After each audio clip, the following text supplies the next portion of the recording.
누가복음 16장 말씀입니다. 이 16장도 15장과 연결해서 우리가 이해를 해야 하겠습니다. 지금 예수님께서 누가복음 15장에서 세 가지 비유를 말씀하시고 16장에서 두 가지 비유를 말씀하시는데 이것은 서로 연결되어 있는 비유라 할 수 있겠습니다. 15장의 처음 시작이 이 비유를 말씀하시는 동기를 그렇게 보여주는데요. 그 동기는 지금 바리새인과 서기관들이 세리와 죄인들을 배척하고 그런 것 때문에 지금 주님이 비유를 말씀하고 계십니다. 그래서 우리 예수님께서 세리와 죄인들과 이렇게 함께 하시니까 그들이 말씀 들어왔을 때 잘 받아주시고 또 그들과 식사도 하니까 바리새인들과 서기관들은 자기네들은 의롭다고 생각하는데 저들은 죄인인데 왜 죄인들과 함께 할까? 예수님이 선지자라면 그것도 모르는가? 이런 생각을 하면서 그것을 수군거리고 있었습니다. 이에 대해서 예수님께서 비유의 말씀을 지금 계속 5가지를 하고 있는 것입니다.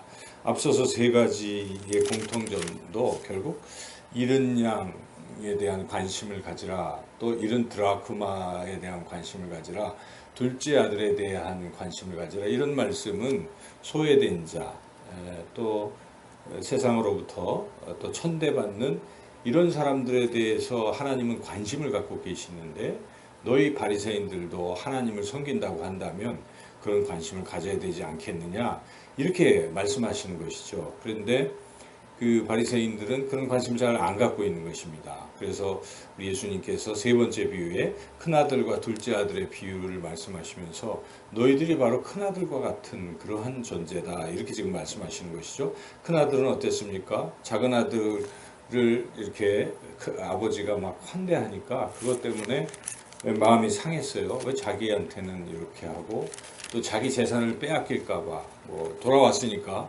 다시 또 상속을 하지 않을까, 이런 우려 속에서 굉장히 불쾌하게 지금 생각하고 있는 것이죠. 그러한 큰아들의 태도가 어땠을까가 이 말씀에서는 퀘스천으로 남아있는 것입니다. 이 큰아들은 회개를 했을까 하는 것이죠. 큰아들에게 이 아버지는 역시 또 관대하십니다. 그래서 얘야 너는 나와 늘 함께 있었고 이게 다 내 것이 아니냐, 이렇게 안심도 시키시면서 그가 이 둘째 동생을 이렇게 잘 사랑해 주기를 바라는 거죠. 아버지는 그와 같이 기뻐하자 그랬는데 큰아들이 예 그렇게 하겠습니다라고 말하지 않는 거죠. 지금 둘째 이 비유의 마지막 부분은 15장 마지막 부분은 그것에 대해서 아무런 이야기도 하지 않고 있습니다. 과연 이 큰아들은 어떻게 반응을 했을까가 참 궁금하죠. 이 누가복음을 읽는 독자들도 이게 참 궁금할 것입니다. 어땠을까? 그런데 우리 예수님께서 또 2가지 비유를 더 말씀하심으로써 큰아들은 어떠해야 하는가 하는 것을 독자들에게도 알려주시는 것이고 또 큰아들 입장인 바리새인들도 이 예수님의 비유 말씀을 듣고 변화되기를 지금 원하시는 것이죠. 그런 어떤 측면에서 우리가 오늘 이 본문을 이해를 해야 합니다. 본문은 크게 2가지 비유가 있는데 첫째 비유는 옳지 않은 청지기 비유이고 두 번째는 거지 나사로와 부자의 비유죠. 그래서 앞에 거는 좀 긍정적인 측면인 것이죠. 만약 이 첫째 아들 바리새인들이 이렇게 여기 옳지 않은 청지기처럼 하면 그 하나님 나라 들어갈 수 있다, 이런 의미고요. 뒤에는 이 부자처럼 하면 못 들어간다, 이 이야기를 주님이 하시는 것이죠. 근데 이 지금 첫 번째 나오는 이 비유는 정말 이해하기가 어려운 비유입니다. 이것은 논란도 많고 얼핏 아무리 생각해봐도 이게 무슨 뜻인지 몰라요. 이 내용이 그런 내용입니다. 어떤 청지기가 있었어요. 그래서 부자가 청지기에 맡겨서 그 재산을 관리하게 했는데 이 청지기가 부자의 재산, 주인의 재산을 살살 빼내서 막 탕진해버린 것입니다. 낭비한 것이죠. 그것을 알고 주인이 안 되겠다, 이제 그만둬라, 이렇게 얘기를 하니까 자기가 이제 그만두게 생겼으니까 뭔가 준비를 했어요. 그 준비는 이 돈 꾼 사람들, 부자에게 돈 꾼 사람들, 소작인들이겠죠, 소위. 이 소작인들에게 가서 문서 위조를 한 것입니다. 그래서 뭐 100말을 빚졌으면 50말만 빚진 것으로 문서를 위조하고 탕감해주는 이제 이런 일들을 쭉 한 겁니다. 그렇게 했는데 아주 뜻밖의 주인이 이 옳지 않은 청지기를 칭찬하셨다는 것이죠. 이게 어떻게 이해할 수 있는가? 도덕적으로도 이해가 안 가지 않습니까? 그래서 우리가 8절을 한번 같이 한번 읽어보시죠. 주인이 이 옳지 않은 청지기가 이를 지혜 있게 하였으므로 칭찬하였으니 이 세대의 아들들이 자기 시대에 있어서는 빛의 아들들보다 더 지혜로움이니라. 이게 무슨 말인가? 뭐가 지혜롭다고 칭찬한 것인가? 이게 참 어려워요. 그래서 혹자는 이 옳지 않은 청지기가 미래를 잘 준비했다, 뭐 이렇게 해석을 합니다.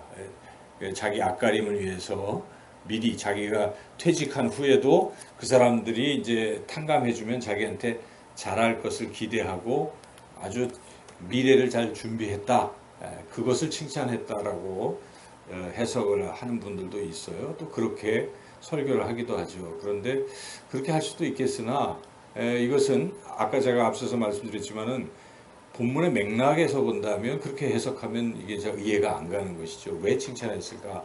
이것은 앞에 세 가지 비유와 연결이 되어 있는 것입니다. 또 뒤에 있는 다섯 번째 비유와도 서로 다 이게 연결이 돼서 이해를 해야 돼요. 우리가 성경을 읽을 때는 항상 어떤 한 절만 자꾸 읽으면 이단되기 쉽습니다. 이단이 이사야서 말씀을 가지고 다 뭐 짝이 있다 이렇게 얘기하잖아요. 그래서 이단되는 겁니다. 그거는 짝이 아니라 동물들에도 짝이 있다는 어떤 그런 뜻인데 오해할 수도 있어요. 그래서 우리가 항상 성경을 관통해서 읽을 줄 알아야 됩니다. 여기 누가복음 전체를 읽을 줄 알아야 되죠. 그래서 누가복음 처음 우리가 읽을 때 설명을 드렸지만은 누가복음에서 주요 특징은 소외된 자에 대한 관심인 것이죠. 물론 여기 기도도 나오고 성령 이야기도 다른 복음서에 비해서 강조가 되어 있지만은 가장 강조되는 것은 소외된 자에 대한 관심입니다. 그래서 그것이 우리가 앞에서부터 지금까지 읽을 때 많이 나타나는데 여기서 아주 특별히 나타나는 것입니다. 하나님의 관심은 잃은 자들에 대한 관심인 것이죠. 이미 99마리의 양도 하나님 사랑하시지만 잃은 양 한 마리를 하나님 지극히 사랑하시기 때문에 그러한 하나님의 마음이 여기 담겨 있는 것이죠. 여기도 그런 의미에서 칭찬하는 것이 무엇일까를 잘 생각해 보십시오. 다른 게 아니에요. 소작인들은 지금 이렇게 막 어렵잖아요. 소작인들은 남의 땅을 이렇게 빌려다가 이제 자기가 일하고 소득 얻고 그렇게 살아가는 그런 사람들이죠. 그 소작인들의 빚을 그나마 탕감해 준 사실이 있잖아요. 여기에 이 옳지 않은 청지기가 아주 나쁘고 질이 안 좋은 사람임에도 불구하고 결과론적으로 무엇을 했습니까? 지금 그 빚을 탕감해 준 그것을 칭찬한 것입니다. 그래서 우리가 이 무엇을 칭찬했는가 그 핵심을 잘 이해를 하면 이 본문이 전체가 이해가 가는 것이죠. 이게 바로 하나님의 관심인 것입니다. 비록 도덕적으로 이기적이고 옳지 않을지라도 그 소작인들의 빚을 탕감해 준 그 사실 때문에 칭찬을 받은 것입니다. 그것 때문에 하나님 나라 들어갈 수 있다. 지금 바리새인들은 다른 거 다 잘하죠. 11조도 드리고 뭐 별거 다 잘하잖아요. 그리고 뭐 기도 하루 3번 하고 바리새인들 다 뽐내고 그렇게 열심히 살아가는데 그들에게 부족한 것은 죄인들에 대한 긍휼함이었고 소외된 자에 대한 관심이 없고 오히려 교만하고 높은 자리에 앉고 이런 것을 하나님 굉장히 싫어하시죠. 그래서 우리가 예수님이 누구에게나 자애로운데 특별히 이 바리새인들에 대해서는 굉장히 화 있을진저 뭐 독사의 뭐 자식들아 이렇게 하실 정도로 굉장히 싫어하시는 그 이유는 무엇입니까? 그들이 그런 소외된 자, 가난한 자에 대한 관심이 없기 때문에 하나님 무척 싫어하신다는 것이죠. 그래서 이 누가복음에서는 예수님이 내가 왜 왔느냐를 밝히는 것이 누가복음 4장 말씀인데 주의 영이만이 내가 가난한 자에게 복음을 전하고 눌린 자를 자유케 하고 또 눈먼 자를 보게 하고 이렇게 소외된 자를 위해서 나는 왔노라라고 주님이 선포까지 하시죠. 오신 목적을. 그래서 이 소외된 자에 대한 관심, 지극한 관심은 바로 주님의 관심이요, 하나님의 관심이기 때문에 지금 이 본문의 맥락은 또 9장 51절부터 19장까지는 이 예루살렘을 향해 가면서 제자들을 가르치고 계시는 것이니까 제자들은 옆에서 지금 듣고 있는 것입니다. 이 비유의 말. 그러면서 예수님이 무엇을 가르치신 거예요? 제자라는 것은 소외된 자를 지극히 사랑하고 관심을 갖는 것이 제자다. 이것을 지금 가르쳐 주시는 것이죠. 그런 측면에서 지금 마지막 5번째 비유도 우리가 명확하게 이해할 수가 있어요. 지금 이 부자가 떵떵거리고 잘 살고 있어요. 잘 먹고 잘 살고 있는데 자기 집 앞에서 그렇게 거지 나사로가 동냥하고 뭐 몸에 상처가 있고 그런데 관심이 없어요. 부자는. 그럼 뭐 그 사람이 아픈지 안 아픈지 전혀 무관심하게 자기 혼자 잘 먹고 떵떵거리고 살았는데 결국 죽고 나니까 운명이 확 바뀌었다는 것입니다. 거지 나사로는 아브라함 품에 하나님 품에 안겨서 지금 천국에서의 생활을 하고 있는데 이 부자는 뭘 하고 있습니까? 그냥 물 한 모금이 없어서 기 건널 수 없는 강에서 물 한 모금이라도 내게 달라고 그렇게 애걸하는 모습을 지금 보여주고 있지 않습니까? 예수님 이런 비유를 하시는 이유가 무엇이겠습니까? 너희들이 그런 것이다. 지금 바리새인들이 가난한 자, 소외된 자, 죄인이라고 생각하는 이러한 사람들에 대해서 자꾸 무관심하고 정죄하고 스스로 뽐낸다면 너희들이 부자와 같은 것이다 하는 것을 주님이 비유로 말씀하시는 것입니다. 이 5가지 전체적인 비유를 통해서 우리가 분명히 깨달아야 할 사실은 우리가 주님의 제자라면 주님의 마음을 품고 주님처럼 지극히 낮은 자, 가난한 자, 소외된 자, 아픈 자, 병든 자 그리고 죄인들일지라도 우리가 정죄할 권한은 없는 것입니다. 그 누구라도 우리가 따뜻하게 대하고 사랑하고 그렇게 하는 것이 바로 주님의 참된 제자요 하나님의 자녀인 줄로 믿습니다.